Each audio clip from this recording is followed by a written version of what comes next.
আসসালামু আলাইকুম, সবাই কেমন আছেন? আলহামদুলিল্লাহ, আমরা দুই ভাই ভালো আছি। এই তো অফিস থেকে আসছি, এশারের আজান দিয়ে দিছে। আজকে রাতে তিত করলা ভাজি করব, আর এদিকে আমি বেগুন, শিম, নতুন আলু আর মূলার একটা শুটকি মাছে বসা সবজি রান্না করব। তিত কলাগুলো আমি কেটে লবণ দিয়ে কিছুক্ষণ মেখে রাখছিলাম, এরপর ধুয়ে নিছি।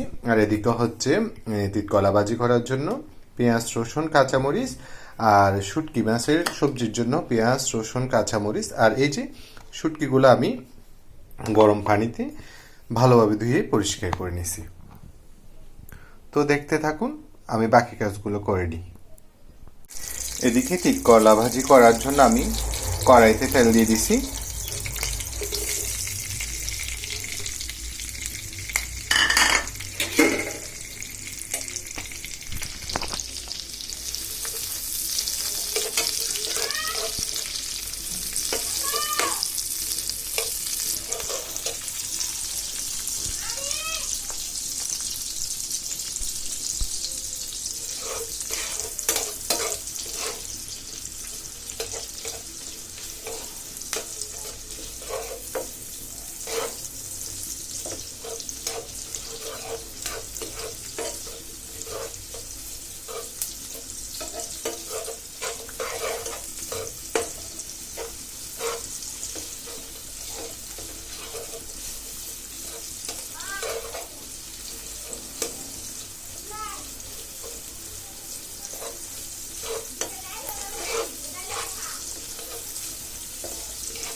এবার আমি কেটে রাখা তিত কয়লাগুলো দিয়ে দিচ্ছি। এখানে আমি হালকা হলুদ আর একটু লবণ দিয়ে দিচ্ছি।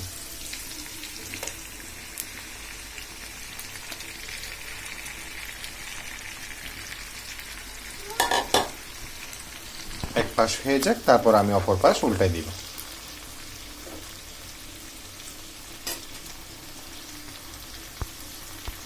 বসা শুটকি সবজি রান্না করার জন্য আমি পাতিলে সকল সবজিগুলো নিয়ে নিছি।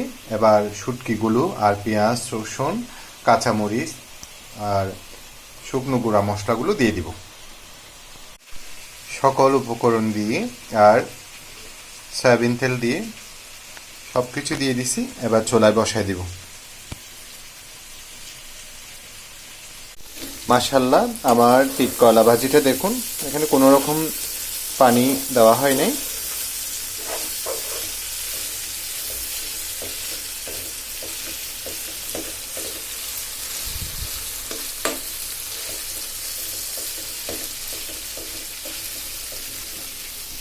আর এদিকে ওই বসা শুটকির সবজিটা চুলায় বসায় দিছি।